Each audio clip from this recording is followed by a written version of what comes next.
Dios es luz y no hay ningunas tinieblas en él. Primera de Juan 1:5b.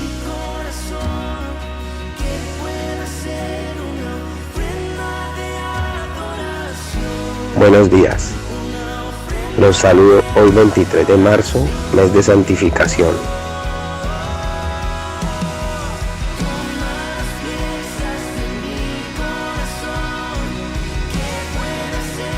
Les doy la bienvenida a nuestro tiempo de comunión de los domingos en la mañana. Estaremos muy atentos al tema, sanando relaciones.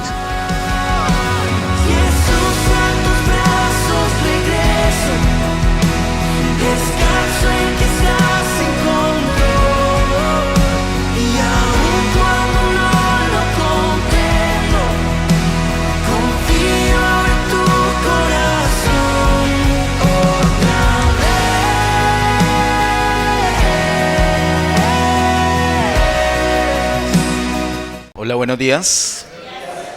Bendiciones. En este tiempo el Señor nos ha dado libertad, ha empezado un proceso con nosotros que no pensamos que el próximo domingo o que el último día de este mes de marzo termine. Pero pienso que ha adelantado una obra muy importante y debemos cuidarla. Parte de eso y también como fruto de lo que el Señor ha hecho es sanar relaciones. Vamos a orar nuevamente. Padre, en el nombre de Jesús, gracias te damos por esta nueva ocasión. Estamos delante de ti, Señor, oramos que nos hables, pedimos que nos hables. Nuestro corazón está abierto, dispuesto para ti. Envía tu luz y tu verdad. Guíanos por estar delante de ti para tu gloria y honra. En el nombre de Jesús. Amén. Abre tu Biblia, por favor, en Mateo capítulo 5. Y mientras nos ubicamos en Mateo 5, quiero decirles, esa palabra en Mateo 5, también 6 y 7, es una palabra que el Señor dio a sus discípulos.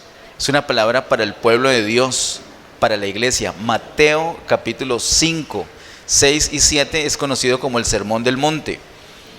Es una palabra específica para la iglesia. Hermanos, por favor, es para la iglesia. No, hay unas cosas que son para todos, otras cosas que son solamente para los judíos, otra palabra que solamente son para los paganos, pero esta palabra y otras es para la iglesia y así lo debemos entender. Si no tenemos en cuenta esto, vamos a tener mucha dificultad para entender, para comprender lo que el Señor nos está hablando. En Mateo capítulo 5, miremos el versículo número 7. La primera parte de este Sermón del Monte trata de unas bienaventuranzas y una de ellas está en el versículo 7 y dice: bienaventurados los misericordiosos, porque ellos alcanzarán misericordia. Es una palabra donde el Señor le habla a la iglesia acerca del reino de los cielos. Todo el contexto de los 3 capítulos, 5, 6 y 7, es el reino de los cielos. Él les está explicando a ellos cómo ellos, como creyentes, como hijos de Dios, pueden entrar en el reino de los cielos y cómo es la vida del reino de los cielos, cómo es la vida normal de un ciudadano del reino de los cielos. La vida de un ciudadano del reino de los cielos está caracterizado por la misericordia. Y hay una bienaventuranza para eso, dice: bienaventurados los misericordiosos, y hay una razón, porque ellos alcanzarán misericordia. En el contexto de una palabra enfocada en el reino, el Señor está advirtiendo que vamos a necesitar misericordia en un momento dado, y ese momento dado específicamente es cuando Él venga. Cuando Él venga por segunda vez en el tribunal de Cristo, vamos a necesitar misericordia, que el Señor tenga misericordia de nosotros. Así que si nosotros hoy día tenemos misericordia, ese día en el tribunal de Cristo el Señor va a tener misericordia con nosotros. Si nosotros no tenemos misericordia hoy en día, entonces ese día, el día del juicio, el día del tribunal de Cristo, el Señor no va a tener misericordia con nosotros. Así como lo dice claramente Santiago en su carta: juicio sin misericordia se hará para los que hoy en día no tengan misericordia. ¿Y qué es eso de misericordia? Misericordia básicamente es amar a otro aún en su condición miserable. Amar a otro aunque está en pecado, aunque me ha ofendido, aunque está enfermo, aunque está quebrado financieramente. Amarlo en su debilidad, en su situación frágil, en su situación miserable. Me gusta poner mucho un ejemplo. Si vemos en la calle un hombre joven, digamos de unos 30 a 40 años, golpeando a una anciana que va al lado de él, la golpea.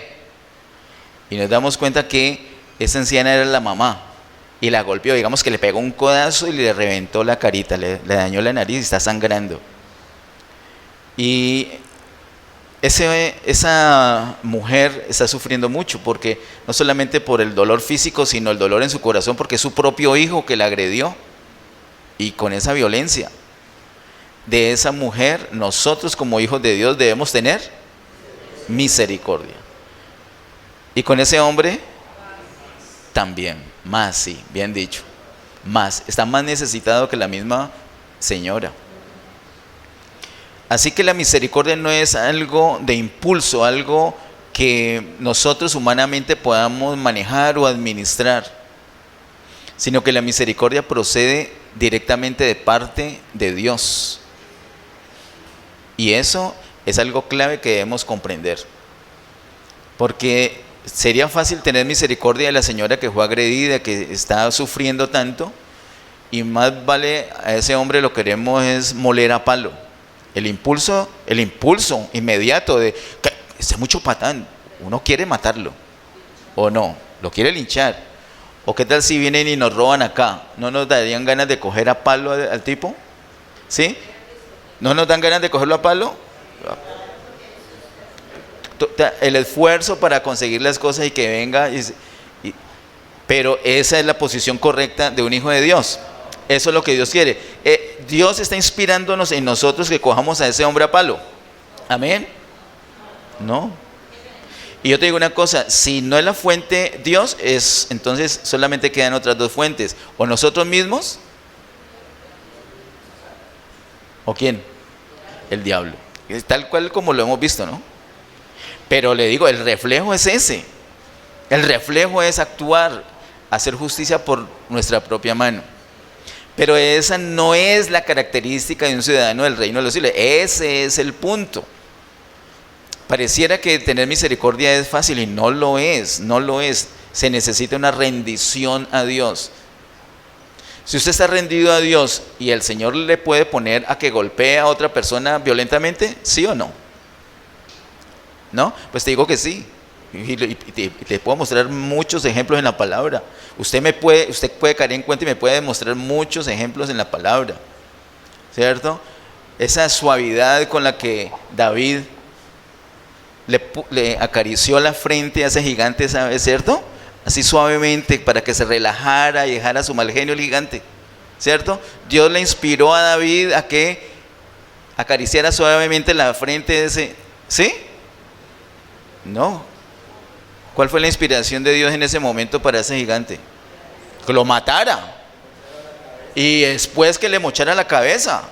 ¿Eso es violencia o no? Entonces, miren lo importante que es depender del Señor. Porque entonces ya me están diciendo, no, violencia no. Perdón. Eso es lo que sentimos nosotros. Tenemos que estar conectados con el Señor. Él no nos va a decir qué hacer y cuándo hacer. Pero ¿qué tal nosotros ir a acariciar al gigante y al apóstol Pablo mocharle la cabeza?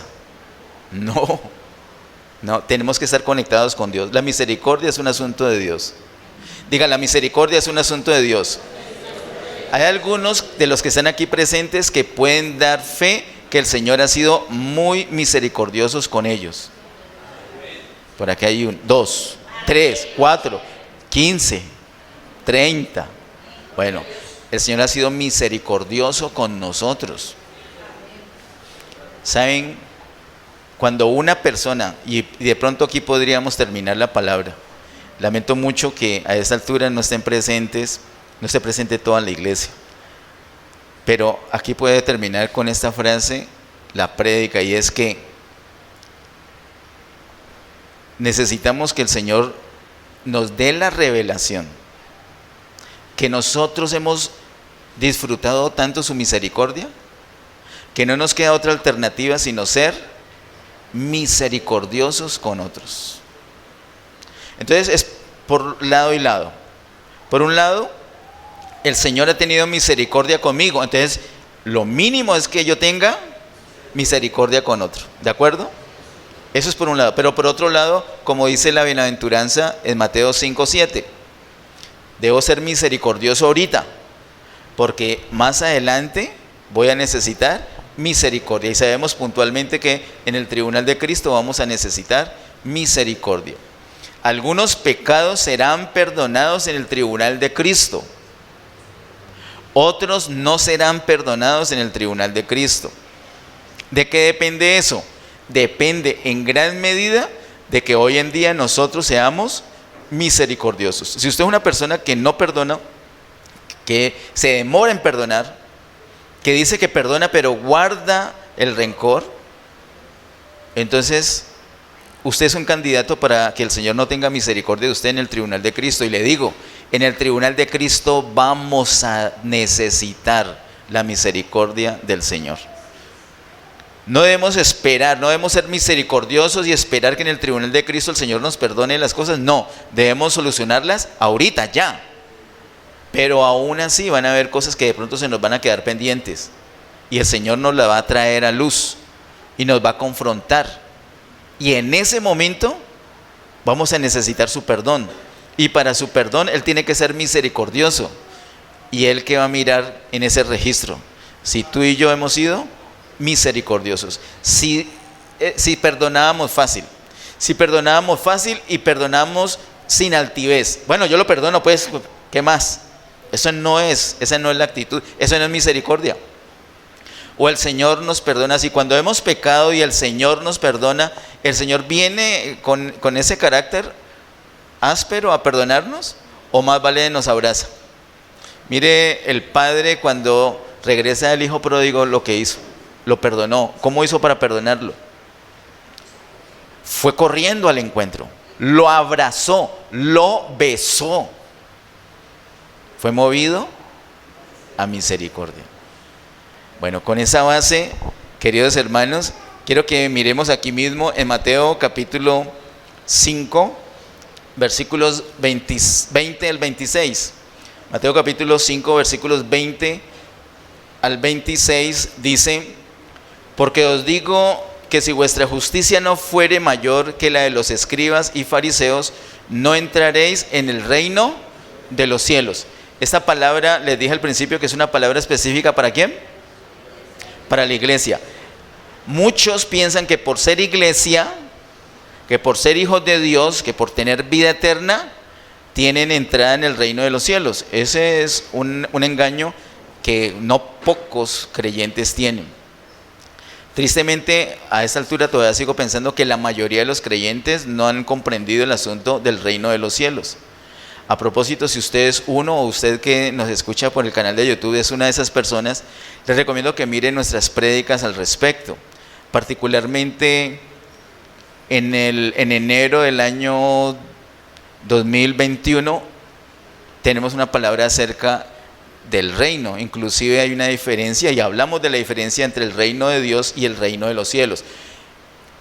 Ahora, si no quiere mirar el canal, no lo mire, pero la palabra de Dios sí mírela. Y le recomiendo que lea en Mateo capítulo 5, 6 y 7, que lea en Mateo capítulo 13, que lea en Mateo capítulo 18, que lea en Mateo capítulo 20 y 25. Esos capítulos particularmente nos hablan del reino de los cielos y de diferencias con el reino de Dios. Bueno, así que no toda la iglesia va a entrar en el reino de los cielos. De hecho, en el capítulo 7 vemos que el Señor dice: muchos me dirán en aquel día, Señor, Señor. Y Él le va a decir: yo no los conozco a ustedes. Algunos dicen: no los conoce porque no fueron salvos. No los conoce porque no aprueba la manera como vivieron cuando ya eran salvos. porque esa palabra de Mateo 7 es parte del Sermón del Monte y es para la iglesia. Por eso les dije al principio, si no entramos en ese contexto de que ese Sermón del Monte es para creyentes, entonces todo lo que no nos suena lo vamos a decir, esto es del mundo. Y más aún, lo que estoy a punto de leerles. El versículo 20 que les he leído dice que nuestra justicia tiene que ser mayor que la de ¿quién? Mayor que la de los escribas y fariseos. Los escribas y fariseos tenían la ley antigua. Pero el Señor aquí en Mateo 5 está completando, está elevando el nivel de la ley antigua. Usted puede notar en el capítulo 5, una y otra vez dice, oísteis que fue dicho a los antiguos. Y luego el Señor agrega, pero yo os digo. Y para la muestra, el versículo 21 dice así, oísteis que fue dicho a los antiguos, no matarás, y cualquiera que matare será culpable de juicio. Esa es la palabra que los escribas y fariseos debían atender. Cuando ellos tenían cuidado y obedecían esta palabra, entonces ellos tenían cierto nivel de justicia. Pero según el versículo 20, nuestra justicia tiene que ser mayor que la de los escribas y fariseos. Por eso dice el versículo 22, pero yo os digo que cualquiera que se enoje contra su hermano será culpable de juicio, y cualquiera que diga necio a su hermano será culpable ante el concilio, y cualquiera que le diga fatuo quedará expuesto al infierno de fuego.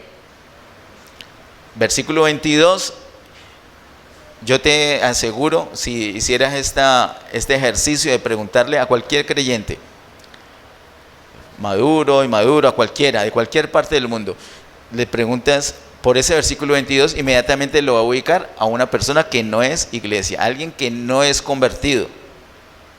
Pero usted ya sabe que Mateo 5 es una palabra para la iglesia. Cuando dice en los versículos anteriores que somos la sal de la tierra y la luz del mundo, ahí sí decimos que es para nosotros.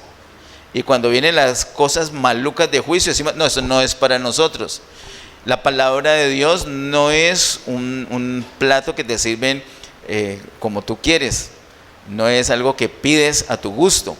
Póngamele un poco de cebolla, no le ponga tanta sal, no le ponga pimentón. Esa no es la palabra de Dios. La palabra de Dios es tal cual y la debemos recibir tal cual. De hecho, nos conviene aceptar la palabra del Señor tal cual. Y el versículo 22 es claro en decir que ahorita el Señor ha elevado la ley. Antes uno no podía matar. ¿Ahora sí podemos matar? No. Pero no solamente no podemos matar, hay otra cosa que no podemos hacer ahora. ¿Cuál? Según el versículo 22, no nos podemos enojar. Ahora, ¿antes se podía matar? No, pero la gente mataba. Sí, entonces al matar quedaba bajo juicio. ¿De acuerdo?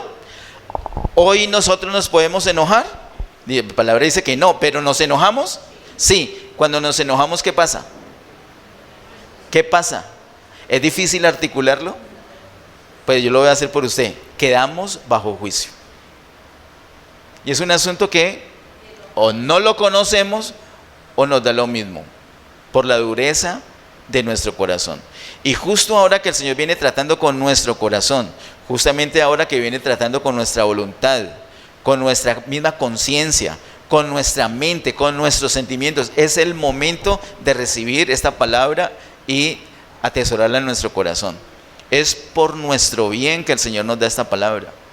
Es por el bien de la iglesia que el Señor les habló este sermón del monte, nos habla este sermón del monte. Pero yo digo que cualquiera que se enoje contra su hermano será culpable de juicio. Y quiero que note que hay 3 niveles allí. El primer nivel es simplemente enojarse contra su hermano. Y ese primer nivel, que es el más suave, ya es muy duro, porque la persona queda, ¿qué? Según el verso 22, culpable de juicio. Y es el nivel más suave. Hay algo que empeora, hay algo que se agrava aquí, y es lo que sigue. Y cualquiera que diga necio a su hermano será culpable ante el concilio. El Señor aquí utiliza unas palabras propias del judaísmo porque está hablándole a la iglesia, porque le está hablando a los que son creyentes en ese momento y todos son sus discípulos, son judíos. Él les está hablando a ellos y por eso utiliza muchos términos del judaísmo que ellos conocen. Ellos conocen perfectamente cuál es el concilio. Otra palabra para ese concilio, ¿usted la recuerda? ¿Cuál es? Sanedrín, ¿no le suena esa palabra? Que era un consejo de autoridades doctrinales, autoridades que hacían juicio sobre el comportamiento de las personas de acuerdo a la religión judía. Hacían juicios y ellos eran los encargados de decir si una persona era culpable o si era inocente. Así que el primer nivel es que la persona simplemente se enojó y ya queda bajo juicio. El segundo nivel, ahora ya hay un agravante y es que el mismo concilio está diciendo esa persona es culpable. Ahora, ¿cuál es la falta en la segunda parte? En la primera parte es enojarse. En la segunda parte, ¿cuál es la falta? Cualquiera que diga necio a su hermano. Necio es una palabra de menosprecio. Cuando uno le da a alguien una palabra de menosprecio, seguido por el enojo, porque lo primero es el enojo. La persona está enojada y encima de que está enojada, dice una palabra, le dice a alguien una palabra para menospreciarla, para bajarla de nivel, para bajarla de categoría, como la que está aquí, necio. La raíz griega de esta palabra es un poco más fuerte la traducción y traduce estúpido. Cuando le decimos a alguien, nos enojamos con alguien y encima del enojo, o precisamente llevado por ese enojo, le decimos estúpido, es más delicado que simplemente enojarse. Así que si alguna vez te enojas, lo mejor que puedes hacer es tener tu boquita cerrada. Aguántese. Se enojó. Apriete los dientes, no hable. Porque la ira del hombre no obra la justicia de Dios. Y entonces que se va a dejar llevar por la ira y va a caer en un nivel más delicado. Va a menospreciar, va a decirle a la persona un calificativo que lo va a menospreciar. Necio, estúpido, tonto, imbécil. Suenan feas esas palabras para una predicación, pero es la traducción literal. Ese es el segundo nivel, que es más grave y tiene más condena, más castigo. Hay un tercer nivel, dice, y cualquiera que le diga fatuo quedará expuesto al infierno de fuego. Fatuo es lo mismo que estúpido, pero con el agravante que ya la persona no tiene alternativa. Usted es estúpido y estúpido se quedará. Grave. En la primera, la persona la está descalificando por una cosa mala que la otra hizo. Pero al decirle fatuo, ya le está, aunque le diga la misma palabra, lo está haciendo no para descalificar por la conducta, sino por la persona misma. Ya no le está dando a esa persona ninguna esperanza de cambio, de arrepentimiento, de transformación. Ya, usted para mí murió. Tengo un estúpido y estúpido se quedó. Y yo con estúpidos nada. 3 niveles y cada nivel tiene un castigo distinto. Acá el verso 22, para ese tercer nivel dice: quedará expuesto al infierno de fuego. Y quiero que note el cuidado con que la palabra escribe acá, con que el Señor inspiró esto. No dice directamente que quedará expuesta al infierno, sino al infierno de fuego. Hay un fuego que el Señor va a usar durante el milenio para el castigo de algunas personas. Esto es parte de lo que hemos visto nosotros, que muestra la palabra acerca del castigo temporal que sucederá en el milenio.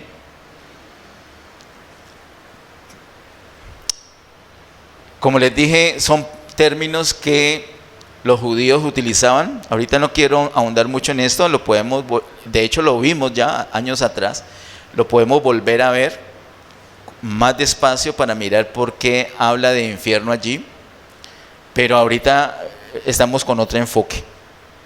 Ya lo hemos visto, les digo, algunos lo recordarán, pero lo podemos volver a ver. ¿Cuál es el punto aquí? Que antes no se podía matar, y el que mataba quedaba expuesto a juicio. Pero ahora no solamente no podemos matar, sino que no podemos enojarnos. Por favor, dígale a la persona que está cerquita, no te puedes enojar. Ahora, de pronto que usted le diga eso a esa persona, de pronto le provoca enojo. Así que dígale, es en serio, no se puede enojar. Hermanos, vea, usted se puede enojar conmigo, se puede enojar conmigo por mi insistencia, pero le digo, la palabra dice que no nos podemos enojar, no se puede enojar. El segundo nivel es ¿cuál? Usted no puede menospreciar a otro. Diga, no puede menospreciar a otro, dígale. Y ahora dígale, y no puede condenar a otro.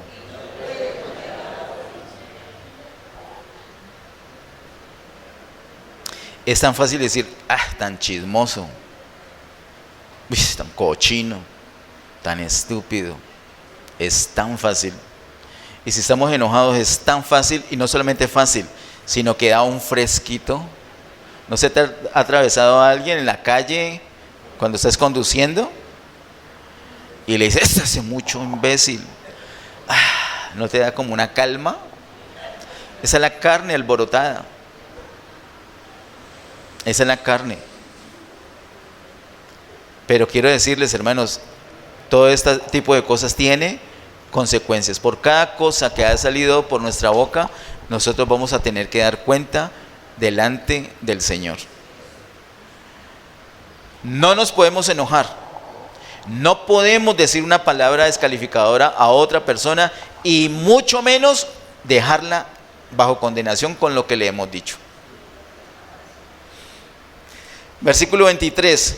Por tanto, si traes tu ofrenda al altar y allí te acuerdas de que tu hermano tiene algo contra ti, deja allí tu ofrenda delante del altar y anda, reconcíliate primero con tu hermano, y entonces ven y presenta tu ofrenda. Los que presentan ofrenda es porque están en comunión con Dios. Alguien puede que no esté en comunión con Dios y traer una ofrenda, pero lo normal es que es como parte de la comunión, parte de la vida de iglesia. Y no solamente estamos hablando de dinero, y no solamente estamos hablando de la canasta de amor, estamos hablando, por ejemplo, de la alabanza. Una ofrenda de alabanza y adoración trajimos hoy. Por cierto, hoy estuvo muy bonito ese tiempo de adoración. Es una ofrenda que traemos delante del Señor. Cuando traemos esa ofrenda de adoración al Señor y nos acordamos, pero yo estoy enojado con Diego porque hoy está cumpliendo años y no me invitó. Yo estoy enojado con Diego y voy a adorar. ¿Qué debo hacer? Yo sigo adorando. Dios es digno de adoración. Y teniendo a Diego ahí, ¿qué tengo que hacer? Diego, perdóneme. Y Diego pronto no sabe qué es. No, es que he estado con una mala actitud. Perdóneme. Quiero que estés en libertad, y yo también quiero estar en libertad, y quiero adorar al Señor en libertad. Quiero poder traer esa ofrenda delante del Señor con completa libertad. Pero si nos acostumbramos a que me enojo acá, me enojo allá, y igual voy a adorar, igual voy a ofrendar, mi corazón se va a endurecer cada vez más y más. Recuerden, si oyereis hoy su voz, no endurezcáis vuestro corazón. Cuando el Señor nos habla y no hacemos lo que el Señor nos dice, sino que lo aplazamos, o abiertamente decimos, no, nunca voy a hacer eso, el corazón se endurece. El corazón se endurece, y después el Señor, háblame, y el Señor le está gritando, pero como su corazón está endurecido, usted ya no percibe. Y es terrible. También vimos algo terrible aquí, eso fue, creo que fue el segundo domingo de febrero, y es que el enojo es algo delicado. El enojo viene primordialmente por la falta de perdón. Hay falta de perdón, me demoro en perdonar, entonces se me forma en mi corazón un enojo. Y ese enojo coge fuerza y se convierte en resentimiento. Resentimiento, ¿por qué? Porque cada vez que veo a la persona vuelvo a sentir esa emoción incómoda. ¿Usted no le ha pasado? Ve a la persona, usted está normal, cuando ve a la persona inmediatamente siente eso, resentimiento. Ese resentimiento, si no lo atiendes a tiempo, se convierte en un rencor, que es igual que un resentimiento, pero más arraigado en tu corazón. Un rencor. Y ese rencor se puede convertir con el tiempo en una raíz de amargura. Y la raíz de amargura, hay algo que estorba en tu vida. ¿Recuerda qué es? La gracia de Dios. Lo vimos en Hebreos capítulo 12. Si hay algo que necesitamos todo el tiempo es la gracia de Dios. Imagínese usted con algo, consintiendo algo que estorbe esa gracia. ¿Cómo va a ser su vida? Literal. ¿Cómo es una vida sin la gracia de Dios? Una desgracia. Así es. Y usted puede poner la mejor cara, pero su vida es una desgracia si hay algo que le está estorbando la gracia. ¿Y qué le puede estorbar la gracia de Dios? La raíz de amargura. ¿Y cómo se forma la raíz de amargura? Por el rencor. ¿Y el rencor de dónde viene? Del resentimiento. ¿Y el resentimiento de dónde viene? Del enojo. ¿Y el enojo de dónde viene? De no perdonar. Por eso la base con la que empezamos, tenemos que ser misericordiosos. Perdone. Pero es que ya me lo hizo 7 veces. Entonces, ¿cuántas veces tiene que perdonar? ¿Qué le dijo el Señor a Pedro? 70 veces 7. ¿Por qué Pedro pensó que 7 veces? Porque ya Juan le había hecho 6 o una más. ¿Sí? ¿Por eso? Porque 7 veces es como un nombre perfecto, un número perfecto, perdón. Es como lo máximo. Dijo, no, ya la plenitud son 7. Hasta 7 veces, perdono, Señor. ¿Qué le dijo el Señor? 70 veces 7. O sea, 490 veces. No, el Señor lo que quiso decirle es todas las veces que sean necesarias. Todas las veces que le pidan perdón a usted, ¿usted qué tiene que hacer? Lo suyo es perdonar. Diga, soy hijo de Dios. Lo mío es la misericordia. Lo mío es perdonar. Somos hijos de Dios. Esa es la vida de un ciudadano del reino de los cielos. Usted notará que es algo distinto a la realidad que vivimos. El Señor elevó la ley. ¿Quién pudo cumplir la ley antes? Nadie. Y ahora viene y la eleva, entonces ¿quién la puede cumplir? Nadie. El Señor la cumple. El Señor Jesús sí. Y Él en nosotros lo puede hacer. Entonces, ¿qué nos toca? La cruz. Nos toca rendirnos para que el Señor tome control, sea el Señor el que vive y sea el Señor que cumple la ley. Que sea el Señor que evita que nos enojemos. Pero no alcancé, ya me enojé. Entonces, ¿qué tiene que hacer con su boquita? Ciérrela. No empeore, no empeore. No, es que voy a arreglar el asunto, pero está enojado, sí. No va a arreglar nada, lo va a empeorar. Quédese callado. Amén. En el nombre del Señor yo le pido que reciba en esta mañana esta palabra, Getsemaní. Tenemos que recibir esta palabra. Amén. El Señor nos quiere sanar. Además, el Señor quiere librarnos de quedar bajo juicio. Esto no es un juego, es una realidad. Así que, versículo 23, por tanto, si traes tu ofrenda al altar y allí te acuerdas de que tu hermano tiene algo contra ti, deja allí tu ofrenda delante del altar y anda, reconcíliate primero con tu hermano y entonces ven y presenta tu ofrenda. Esa es la palabra, eso es lo que tenemos que hacer. Así que algunos dicen, como estoy enojado, ¿para qué voy a ir a presentar ofrenda de oración? Yo no soy hipócrita, me quedo en la casa. Yo no soy hipócrita, no voy a la reunión. Por favor. Obedezca, punto. El Señor dice, deje ahí pendiente y luego lo hace. Versículo 25, ponte de acuerdo con tu adversario pronto, entre tanto que estás con él en el camino, no sea que el adversario te entregue al juez y el juez al alguacil y seas echado en la cárcel. Nos debemos poner de acuerdo con nuestro adversario, con la persona que le dijimos estúpido o necio o chismoso o grosero, el descalificativo que le hayamos dado. Y si condenamos a esa persona, pues sí que es cierto. Pero no, yo menos mal que no le dije nada, pero se enojó. Entonces tiene que buscar a esa persona y ponerse de acuerdo con esa persona. Mientras estamos en camino ¿qué es? Que la persona está viva y que usted está viva. Ese es el camino. Pero si la persona muere antes, usted ya no pudo resolver eso y quedó bajo juicio. O si usted muere antes, no arregló, queda bajo juicio. O el Señor vino antes y no arregló, queda bajo juicio.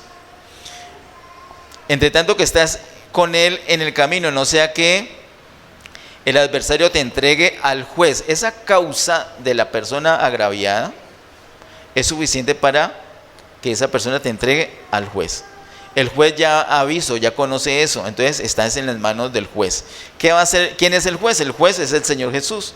El Padre ha dado todo juicio al Señor Jesús. El Señor es el juez. En ese tribunal de Cristo, en el que va a estar la iglesia, toda la iglesia del Señor, hay un juez y es el Señor Jesús. El juez dice que él te entregará al alguacil. El alguacil es un auxiliar, debe ser un ángel que el Señor tiene para esa función.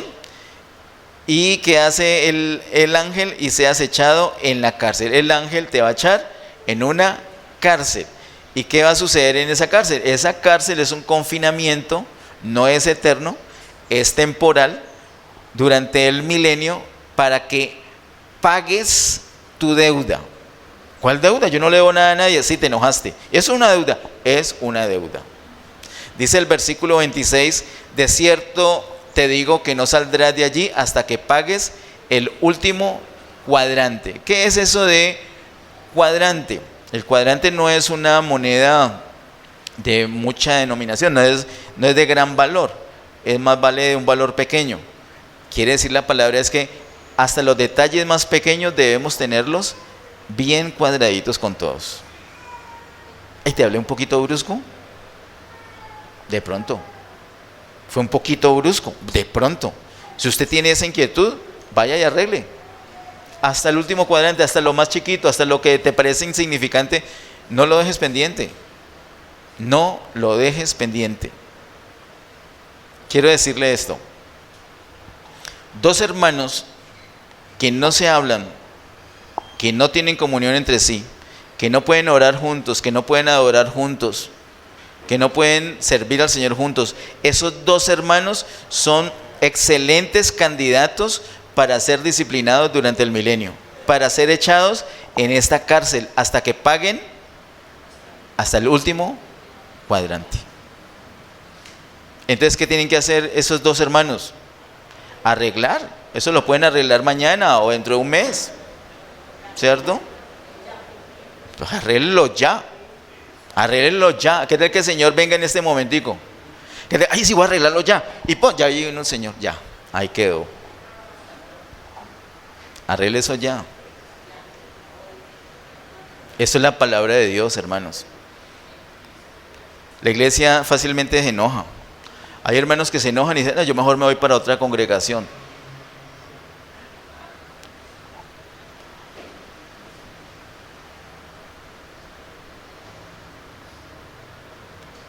No tiene sentido. Otra congregación, o sea, el mundo. ¿Otra congregación cuál es? ¿El mundo? ¿O no?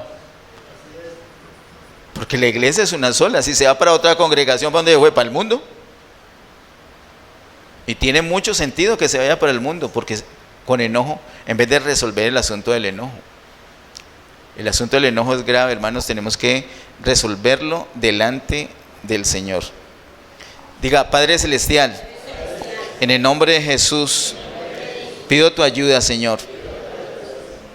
Necesitamos que el Señor nos ayude. Sin la ayuda del Señor no podemos hacer esto. Acompáñame por favor a Mateo capítulo 18. Mateo capítulo 18. Y en Mateo capítulo 18 veamos los versículos 15 al 20. Hay varias cosas en estos versículos que hemos charlado en otras ocasiones, entonces no voy a explicar mucho de ellos. Mateo 18, versículos 15 al 20 dicen: por tanto, si tu hermano peca contra ti, ve y repréndele estando tú y él solos, y si te oyere, has ganado a tu hermano. ¿Cierto? Ganó a la persona. Entonces alguien le ofendió, le hizo una falta, usted va, y usted va con ¿qué actitud? ¿Actitud de reclamo? No, actitud reconciliadora. Mire que antes de ese versículo 15 está el 14, voy a leer el 14, dice: así no es la voluntad de vuestro Padre que está en los cielos que se pierda uno de estos pequeños. O sea, la intención, la motivación que se tiene no es, ay, voy a hacer estos pasos para que, a ver si esa persona se larga de acá. No, esa no es la motivación. La motivación es ganar la persona, sanar la relación. Esa es la motivación. Versículo 15, por tanto, si tu hermano peca contra ti, ve y repréndele estando tú y él solos. Si te oyere, has ganado a tu hermano. Ay, sí, no, tienes razón, perdón. Ya. Y después, ¿qué? Lo pone en el grupo Getsemaní y le cuento que la hermana Yané por fin se le ablandó el corazón. El Señor le mostró lo grosera que es. ¿Qué es eso? No, es un asunto los dos personal. Dije hermana Yané porque ustedes han visto que la hermana Yané es una hermana muy dulce, pero redulce, ¿no? ¿Qué dice el nieto? No, es que usted dijo que mejor cerraran la boca. Entonces es un asunto entre los dos, no tiene que salir de allí. Sigamos adelante, versículo 16. Mas si no te oyere, toma aún contigo a uno o dos, para que en boca de 2 o 3 testigos conste toda palabra. Listo, la hermana Yané no me escuchó. Yo sé que Brigitte y Jonathan no son amigos de ella, entonces voy con ellos. Pues no. Tengo que ir con alguien que nos ayude a ¿qué? A conciliar. Alguien que tenga una madurez, alguien que esté en cruz, alguien que sea misericordioso. Ojalá que no sean tan amigos míos, por favor, ¿cierto? La meta es sanar la relación. Entonces dice que más si no te oyere, toma contigo a uno o dos, para que en boca de 2 o 3 testigos conste toda palabra. Si no los oyere a ellos, dilo a la iglesia. Entonces voy a la iglesia. Perdón que interrumpa la prédica. ¿Qué pasó? No, es que, ¿cómo le parece que el hermano Silvio? ¿Así es? No. Sino que la iglesia tiene una autoridad, como ahorita las hermanas dijeron, alguien de la junta asesora. Necesito, ese caso es complicado. Y la actitud con la que va a hablar, la actitud de querer ganar la persona. Usted va en misericordia, usted está amando a esa persona, a usted le está doliendo que esa persona le hizo daño a usted, que se comportó mal. Usted quiere ganar la persona. Entonces, fue usted, no le dijo, no, olvídese, eso no es conmigo. Llama 2 o 3. Tampoco funcionó. Entonces va a la autoridad de la iglesia, a la iglesia, es la que representa a la iglesia. Entonces ya una comisión de la iglesia va y le dice, y la persona no oye, dijo, no, eso no es conmigo, no se metan conmigo, déjenme en paz. Entonces, ¿qué pasa? Versículo 17, si no oyere a ellos, dilo a la iglesia, y si no oyere a la iglesia, tenle por gentil y publicano. ¿Qué es eso que tenle por gentil y publicano? Quiere decir que de ahí en adelante ya no voy a estar en comunión con esa persona. Pero no solamente yo, sino que la iglesia ya no va a estar en comunión con esa persona. Se pone un ujier allí en la entrada para que no ingrese la persona. No, puede ingresar, pero yo sé que esa persona lo va a tratar como si no fuera un convertido. Puede que sea convertido, pero le voy a dar un trato como que no es hijo de Dios. Amén. Mire la situación tan delicada. La iglesia entonces va a tratar a esa persona no como un hijo de Dios, no como un convertido. ¿Por qué? Porque además que ofendió, no quiso arreglar también con los tres que fue, no quiso arreglar con la iglesia, ya se puso fue en rebelión contra la iglesia, y la iglesia representa la autoridad de Dios. Eso es delicado. Hay personas que les da lo mismo, y ojalá alguno que por curiosidad escuche esto en internet no le dé lo mismo. Mire lo que dice la palabra de Dios, ajustémonos a la palabra. Y van a otra iglesia y ya tienen ministerio. La otra vez un hermano, nos vimos por ahí en un matrimonio. Ay, ¿cómo está, pastor? Un cariño, muy rico ese cariño. Me dijo, pastor, ¿cómo le cuento que ya estamos en el ministerio de parejas en la iglesia? Estamos trabajando. Y después yo pensé, yo nunca he autorizado que esta persona se vaya. Mucho menos va a autorizar que, habiéndose ido mal, esté sirviéndole al Señor. Y así hay millones de casos. Es un desorden. Pero esa no es la vida de un hijo de Dios, esa no es la vida de un ciudadano del reino de Dios. Por eso la palabra nos da luz. Las cosas se tienen que arreglar así. ¿De acuerdo?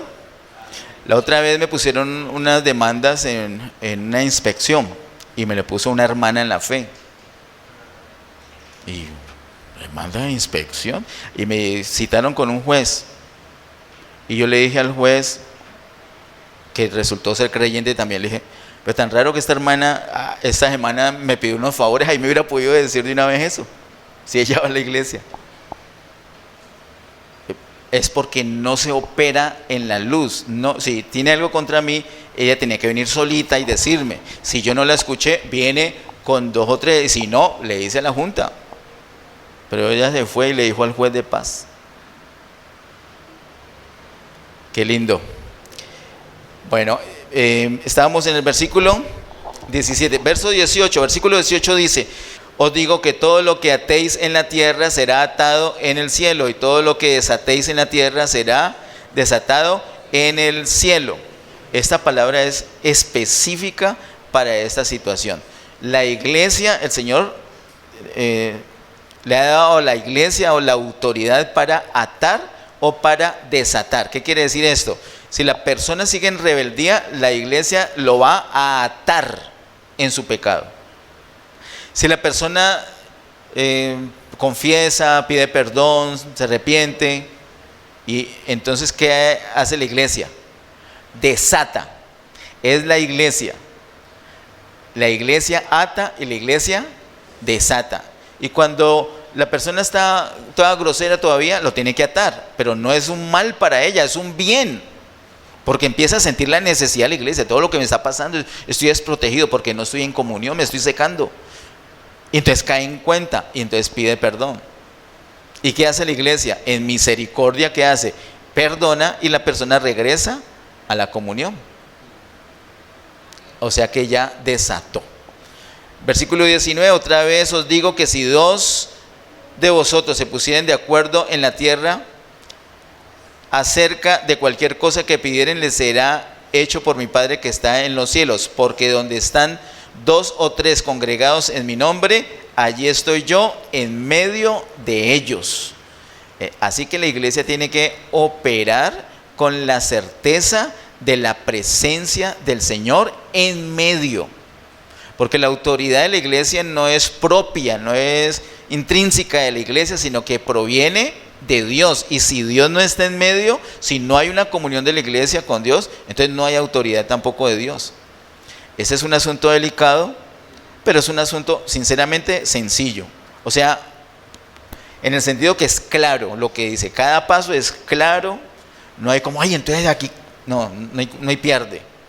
La iglesia ejerce la autoridad y la idea es recuperar la persona. Que haya una comunión, que haya una reconciliación y que las 2 personas no tengan estorbo para entrar en el reino de los cielos. Luego el apóstol Pedro se quedó todo aterrado y dijo, no, ¿y entonces cómo voy a hacer? Y ahí donde hace la pregunta, ¿cuántas veces voy a perdonar? Y el Señor le contesta. Luego de esto le da un ejemplo con una parábola que está en los versículos 23 al 35. Vamos a leerla.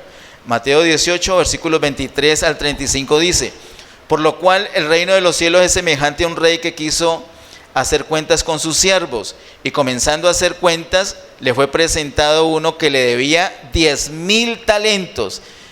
Escuchen, ¿cuántos talentos? 10,000 talentos.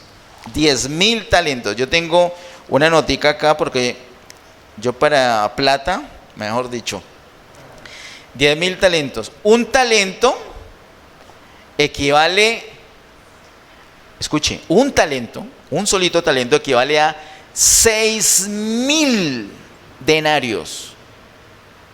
Un talento, 6,000 denarios. Eso es mucho. ¿Por qué? Porque un denario es el salario de un día de trabajo. Un denario es el salario de un día de trabajo. O sea que 6,000 denarios equivale a 6,000 días. 6,000 días de trabajo. Un denario. Pero la deuda era de ¿cuántos talentos? 10,000 talentos. O sea, 60 millones de denarios.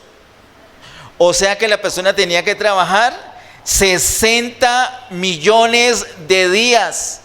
¿Cuántos años nos da eso? Haciendo la conversión nos da 164,384 años. La persona para pagar esa deuda, escúcheme, la persona para pagar esa deuda tenía que trabajar 164,384 años.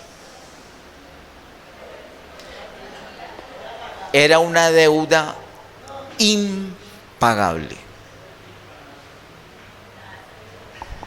Y quiero decirte, hermanos, la deuda que el Señor nos ha pagado era una deuda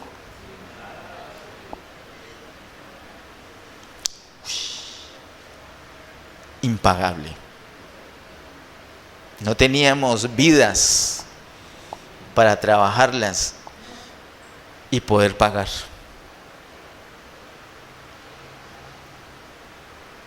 ¿Y qué hizo el Señor? Con la sangre de su Hijo.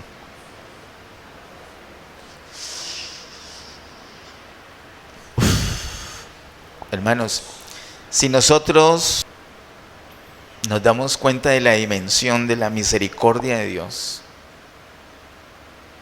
fácilmente seríamos misericordiosos con otros. Es que nos pagó una deuda que no teníamos vidas para pagar. Dice en Mateo 18, vuelvo al versículo, usted me ayuda donde me quedé. Dice 24, y comenzando a hacer cuentas, le fue presentado uno que le debía 10,000 talentos. A este, como no pudo pagar, claro, imagínense, para pagar 10,000 talentos. Como no pudo pagar, dice el versículo 25, ordenó su señor, ¿qué? Venderle, o sea, venderle como qué, como un esclavo, ya no tenía la vida, ya le pertenece. Pero no solamente a él, también dice, y a su mujer e hijos y todo lo que tenía, para que se le pagase la deuda. Nos da deuda impagable, ni con ese poco de años, vidas. Entonces, por lo menos pague con su vida, con la de su esposa, con la de sus hijos y todo lo demás. Versículo 26. Entonces aquel siervo postrado le suplicaba diciendo, Señor, ten paciencia conmigo y yo te lo pagaré todo. Pero aquí entre nos, ¿sí podía? Él en su desespero en su angustia. Hermano, cuando nos falta el perdón, esa angustia, ese desespero. Versículo 27, el Señor de aquel siervo, ¿qué dice tu Biblia? Léelo fuerte, ¿qué dice tu Biblia? Movido a misericordia. El Señor de aquel siervo, movido a misericordia, le soltó y le perdonó la deuda. No se la rebajó. Dios mío, me vas a servir por lo menos hasta que te mueras. Eso era un buen negocio ya, ¿cierto? O no, me deja a tu esposa, que me trabaje hasta que se muera. Era un buen negocio. Pero no le rebajó. Lo soltó. Le perdonó la deuda impagable. Versículo 28. Pero saliendo aquel siervo, halló a uno de sus consiervos. Imagínense, halló a uno de sus consiervos. Ya no es el rey, ya es uno de los consiervos, que le debía 100 denarios. Y haciendo de él, le ahogaba diciendo: págame lo que me debes. Entonces su consiervo, postrándose a sus pies, le rogaba diciendo: ten paciencia conmigo y yo te lo pagaré todo. Mas él no quiso, sino fue y le echó en la cárcel hasta que pagase la deuda. Lo metió en la cárcel para que por lo menos pagara con cárcel. ¿Cuánto era la deuda? 100 denarios. O sea que, ¿cuánto tiempo tenía que trabajarle a esa persona? 100 días. 100 días. 100 denarios contra 60 millones. ¿Ah? Era una deuda muy chiquita comparada, ¿no? Hermanos, cuando nos ofenden, a nosotros nos parece que es una deuda más grande que la que el Señor nos perdonó. ¿Por qué? ¿El Señor nos perdonó? Sí, es un hecho. Gloria a Dios. Pero nosotros, ¿qué hacemos con la persona? ¿Saben qué hacemos? La cogemos y la metemos en una cárcel que se llama falta de perdón y dejamos a la persona ahí presa hasta que pague. Y cuando la vemos presa, sentimos alivio. Nos parece bien. 100 denarios. 100 días de trabajo contra 164.384 años de trabajo. A él le perdonaron esa deuda impagable y él no fue capaz de pagar una deuda chiquitica, que lo miró mal, que se equivocó, que lo ofendió, lo que sea.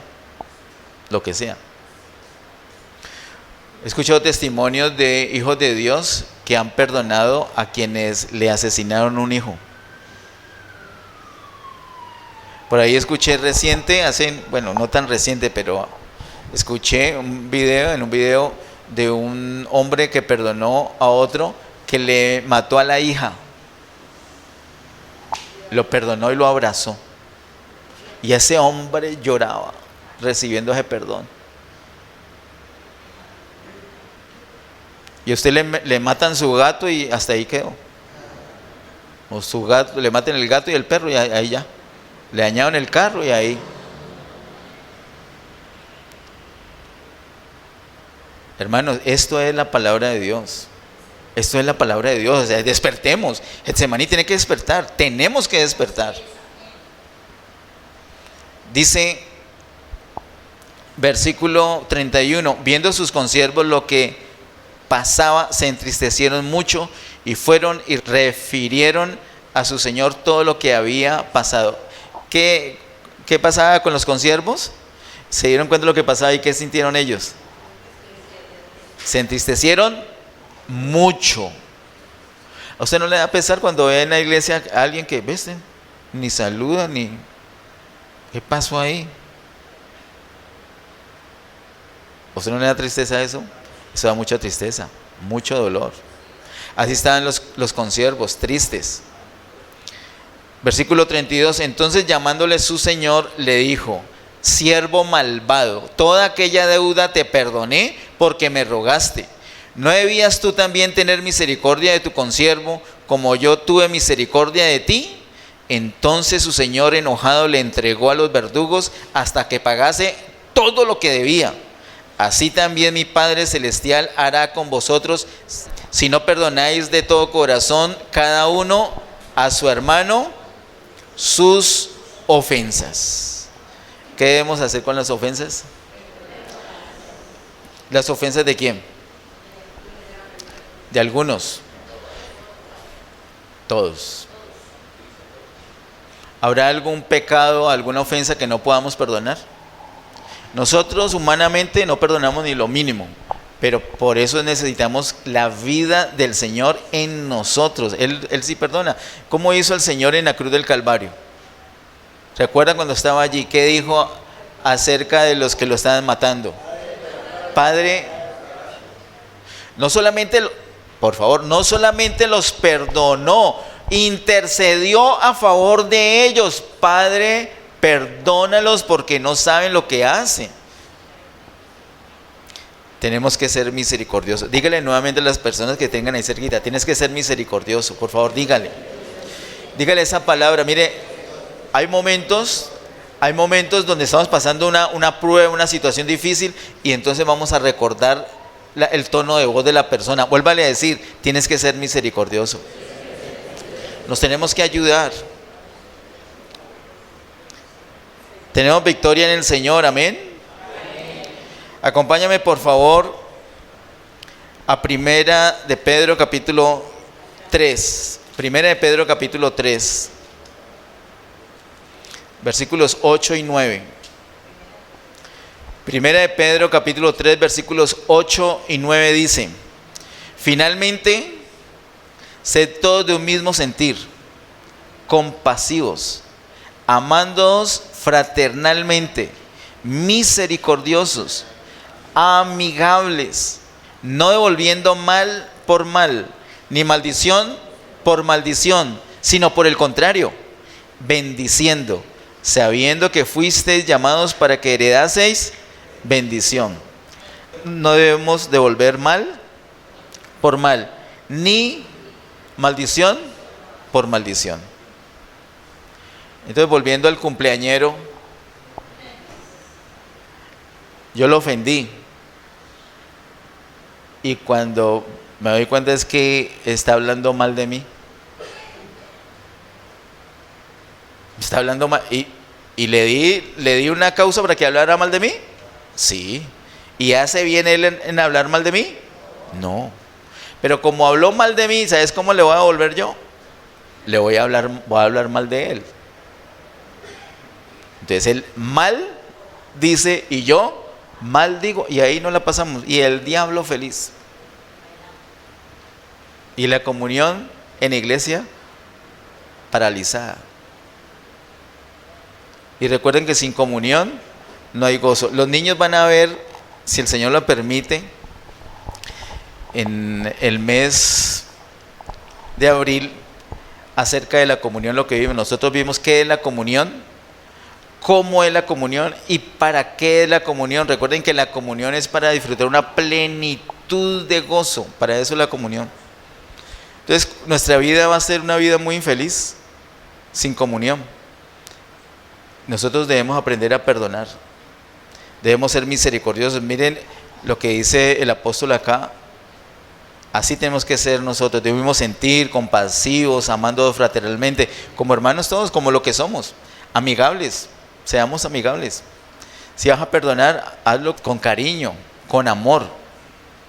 El perdón, miren, el perdón es un regalo que uno le da a la otra persona. No es porque se lo merece, se merece una patada. Se merece que usted le diga fatuo. Se merece que usted le diga estúpido. Se merece, pero no le va a dar su merecido, sino que le va a dar un perdón. Usted le regala algo por eso es un regalo, no es un pago, es un regalo. Es que la persona, por eso, ¿qué está necesitando la persona? Es que está muy mal, por eso tiene que ser misericordioso. Regálele ese perdón, es un regalo, le da el perdón a esa persona. ¿Sabes quién es el que más disfruta ese regalo de perdón? Más lo disfruta el que lo da que el que lo recibe.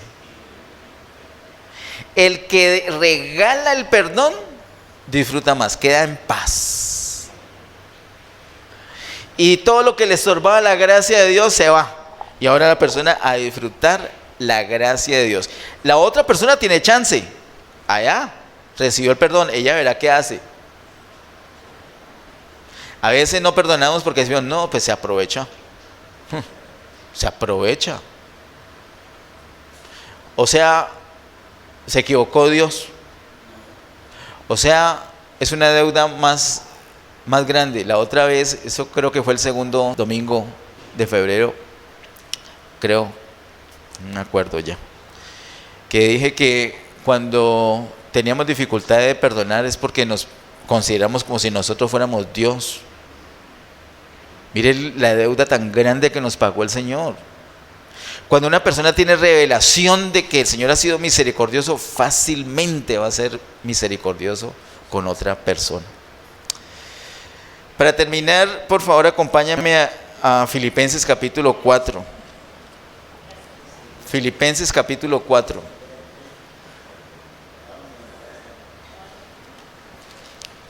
Y en Filipenses capítulo 4 miremos los versículos 2 y 3. Filipenses capítulo 4, versículos 2 y 3 dice: ruego a Evodia y a Síntique que sean de un mismo sentir en el Señor. Así lo mismo que dijo el apóstol Pedro, que sean de un mismo sentir en el Señor. Versículo 3: asimismo te ruego también a ti, compañero fiel, que ayudes a estas que combatieron juntamente conmigo en el Evangelio, con Clemente también y los demás colaboradores míos, cuyos nombres están en el libro de la vida. El apóstol Pablo en esta carta cortica, Filipenses, 4 capítulos, da una palabra muy especial, muy específica entre los capítulos 1 al 3. 1, 2 y 3, una palabra densa, muy espectacular, de cosas que nosotros debemos tener en cuenta. Y en el capítulo 4 es como la cosecha, el resultado de los 3 primeros capítulos.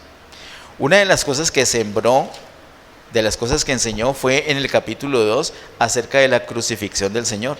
Y él dice allí, el apóstol, haya en nosotros el mismo sentir que hubo en Cristo Jesús. Es decir, todos nosotros debemos tener el mismo sentir de una vida crucificada.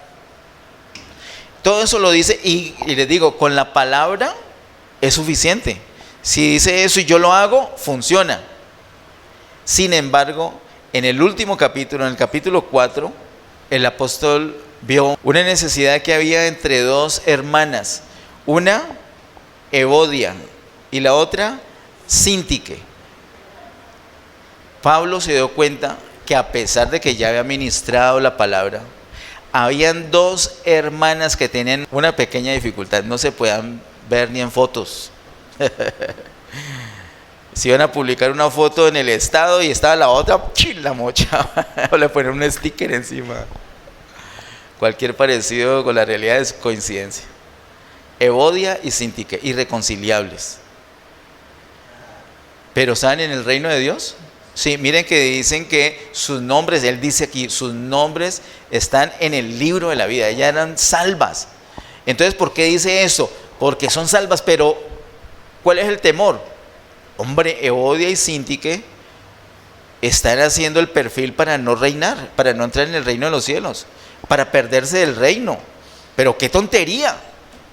Entonces, Pablo, además que ya habló la palabra, ahora dicen, a ver, hermanos, es con ustedes 2. Esta palabra no es tan general, es ustedes 2, las coge así, cortico. Y les dice, les ruego que se reconcilien. Pero como la dificultad es grande, dice también en el versículo siguiente, asimismo te ruego también a ti, compañero fiel, que ayudes a estas. Es decir, pide que otra persona, una persona madura, una persona que es un siervo de Dios, les ayude a ellas para que se puedan reconciliar. Eso es lo que tenemos que hacer, hermanos, en Getsemaní, no es otra cosa. Hacer lo que dice la palabra. Y si vemos a 2 hermanos, 2 hermanas, un hermano, una hermana, que tengan dificultad para estar en amistad, para estar en comunión, les tenemos que ayudar. No, ellas verán, no, son parte de nosotros. Usted ya superó sus asuntos, gloria a Dios. Ahora ayude a que otros también lo puedan superar. Amén. En 2025, año de comunión, el Señor quiere resolver esto, porque Él quiere darnos una plenitud de gozo, no a un grupito, sino a toda la congregación. Él quiere avanzar, Él quiere hacer operaciones con nosotros y nos necesita sanos. Además, no vamos a comprometer el disfrute del reino de los cielos. Amén. Pongámonos en pie, por favor. Cierra tus ojitos y yo quiero que pienses en esa deuda tan grande. 10,000 talentos. Oh, por Dios. 10,000 talentos. 164,384 años de trabajo para pagar. Deuda impagable. Puedes decir, no, es que mis pecados no eran tan graves. No, deuda impagable, no tenías con qué pagar. Y el Señor, en su misericordia, se encargó de eso. Te pagó la deuda. Y ahora eres un hijo de Dios. Es por su misericordia, porque Él pagó. Ahora Él vive en nosotros.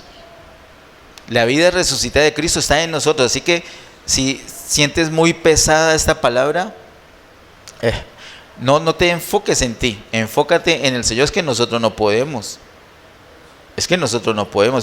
Para mí es muy fácil decir esta palabra, hablar esta palabra, pero que me toque perdonar a alguien que ha sido complicado conmigo, yo no puedo. El Señor es el que puede. Entonces no nos enfoquemos en nosotros, enfoquémonos en el Señor. Nosotros no tenemos fuerza ni para perdonarnos nosotros mismos muchas veces, pero el Señor sí. El Señor sí. Y el Señor vive en ti. Cristo resucitado está en ti y Él cumple la ley en ti. Él sí puede perdonar. Y lo primero que tienes que hacer es admitirlo, reconocerlo. Yo voy a orar y te pido que repitas esta oración. Y en la medida de tu situación, tú presentas delante del Señor tu corazón en este momento. Padre Celestial, estoy delante de ti.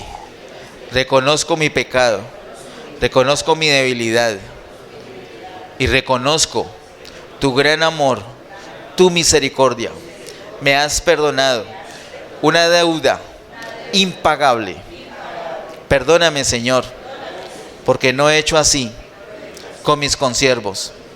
Perdona la falta de perdón, la dificultad que tengo para perdonar.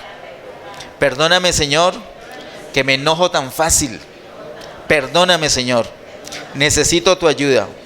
Mi corazón necesita tu ayuda. En esta mañana lo pongo en tus manos.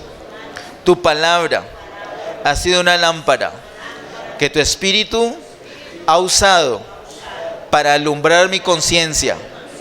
Me has confrontado y lo recibo de parte tuya. Tú quieres lo mejor, yo lo sé, porque me amas. Señor, ayuda, soy débil, toma control. En el nombre de Jesús, te entrego mi corazón, te entrego mi alma, te entrego mi espíritu, te entrego mi cuerpo, todo mi ser, y te pido en el nombre de Jesús que me ayudes. Quiero hacer tu voluntad, quiero perdonar fácil, quiero ser tolerante, quiero ser misericordioso. Ayúdame, Señor, ayúdame, Señor. Hay unas personas que me cuesta tratarlas, que me cuesta perdonarles. Tal vez por años he guardado en mi corazón esa falta de perdón. En el nombre de Jesús renuncio a esto y en este día declaro que suelto esto, suelto el rencor, Suelto el resentimiento. En el nombre de Jesús, decido perdonar. Señor, te pido que quites de mi vida, quite de mi corazón toda raíz de amargura. Quiero aprovechar al máximo tu gracia. Muévete en mí. Necesito el poder de resurrección en mi vida. Ayúdame, Señor. Vive tú en mí. En el nombre de Jesús, yo decido perdonar. En el nombre de Jesús, yo decido bendecir. En el nombre de Jesús, yo decido amar. En el nombre de Jesús, yo decido dar ese regalo llamado perdón. Y yo sé que yo mismo voy a ser el principal beneficiado. Sana mi corazón. Dejo ir ese rencor. Suelto el resentimiento. Renuncio a la amargura, a la raíz de amargura, y disfruto a plenitud tu gracia.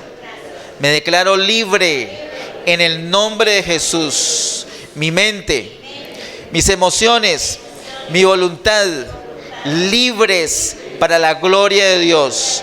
Soy libre para perdonar, para amar, para tolerar, para soportar con paciencia, en amor. Mi vida no será igual. No será igual. Tócame, Señor. Yo decido ponerme de acuerdo con mi adversario ahora que voy de camino, y la próxima vez que te voy a adorar, que voy a ofrendar, lo haré con transparencia, con libertad, con poder, para tu gloria, porque soy libre en el nombre de Jesús.